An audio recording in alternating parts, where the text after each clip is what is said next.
Hello, my name is Ruby, And my name's Taurine. and welcome back to the IBLA International Business Law Academy program. Following our global business studies, today we will discuss the topic of political violence against people. So, what is political violence against people? These are problems relating to governmental overthrows, ethnic warfare, kidnappings, and even terrorism. And how is politics harmful to people, especially entrepreneurs?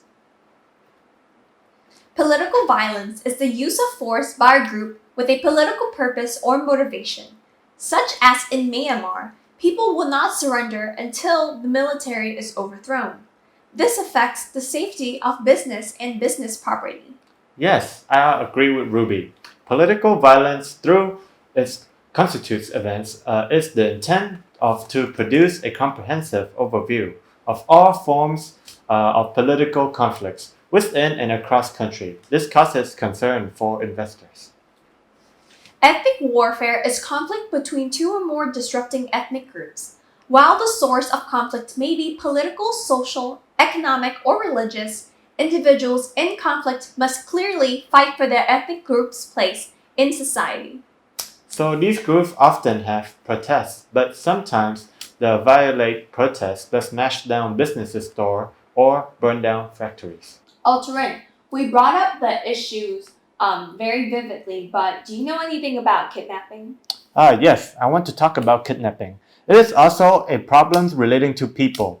Going to work aboard people traveling, this affects global business as kidnapping in 2020, the United States Department, which received a report from the Tourism Advisor Office, assessing that certain states in Mexico are at risk.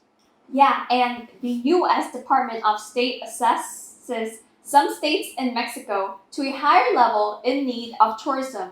Advice that advises travelers to increase their vigilance against crime and kidnappings.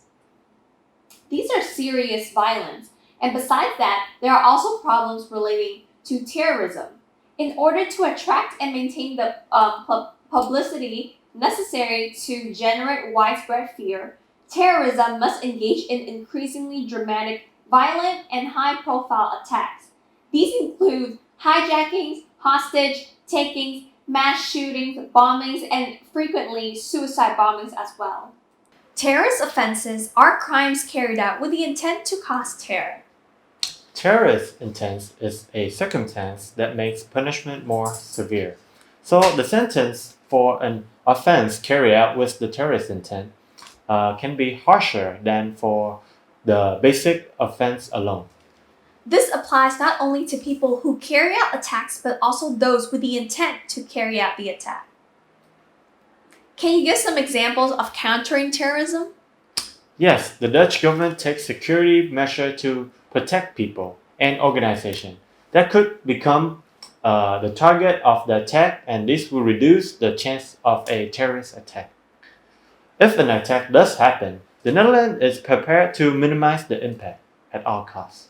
Yes, I do know that the Netherlands is working to combat terrorism in a variety of ways. For example, it monitors potential terrorists, promptly identifies individuals who may be becoming radicalized, and provides at risk people and buildings with additional security. But in order to make this topic a little bit more clear, I would like to introduce us to one of the case study, and it is the Klinghoffer v. SNC Archile Loro. These are the facts. In 1985, four people seized the Italian cruise Linea Archile Loro in eastern Mediterranean Sea. During the incident, these hijackers has murdered Leon Klinghoffer, who was a passenger, a Jewish American passenger. Later, the hijackers surrendered in Egypt. They were then extracted to Italy, where they were charged and convicted crimes relating to the seizure. According to some reports, the seizure was undertaken at the behest of Abdul Abbas, who was reportedly a member of the Palestine Liberation Organization, also called the PLO. The PLO, however, denied any responsibility for the hijacking. The Klinghoffers filed lawsuits against Crown Travel Service, which is the agency that sold the Klinghofers the Ford package. In a U.S. District Court, Crown argued that it cannot be held liable for the Klinghofers' injuries since it did not own or operate the cruise vessels and since the travel tickets were sold by Crown specifically and under negligence. Further, they claimed Crown explicitly and implicitly agreed to provide reasonably safe travel and knew or should have known that the Archiloro would provide inadequate safety measures and yet failed to give a warning. So the issue here is, should Crown be liable for the injuries and suffered by the Klinghofers? This research is very interesting, isn't it? I urge you to comment on the Crown's duties and rights. I think that the Crown is just a ticket agent. Crown is not a cruise ship owner, so I think the owner of the cruise ship should be responsible for this compensation. I think so too, because before 1985, this incident, the Archiloro was well respected within the travel industry, and there have been no complaints about security procedures aboard any Loro ships. So I think this was just a big accident caused by hijackers, and the ship owner and the ticket agent did not expect this unfortunate event to happen. So, should Crown be liable for the injuries suffered by the Klinghofers? I think, and I know that for sure, that is no. Crown did not own, operate, or control the Achille Lauro on the voyage when it was hijacked. Whether the disclaimer is contractually bidding or not, it is evidence that the lack of any express agreements or warranty on the parts of the Crown for sales passage during the cruise. The owner of the Achille Lauro settles all of the claims filed against them. We have discussed a case study relating to the topic of political violence against people. Now let's talk about crisis contingency planning. Well, I think that when something goes wrong, we should first gather the information. That means maintaining discrete intelligence gathering system to keep abreast of political environments. Yes, we should definitely establish communication network, which means establishing a method of relying information in the event of a public communication blackout.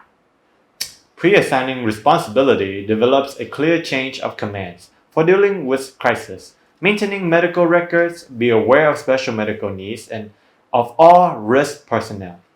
I think we should reduce personnel levels. That means when crisis looms, evacuate non-essential personnel.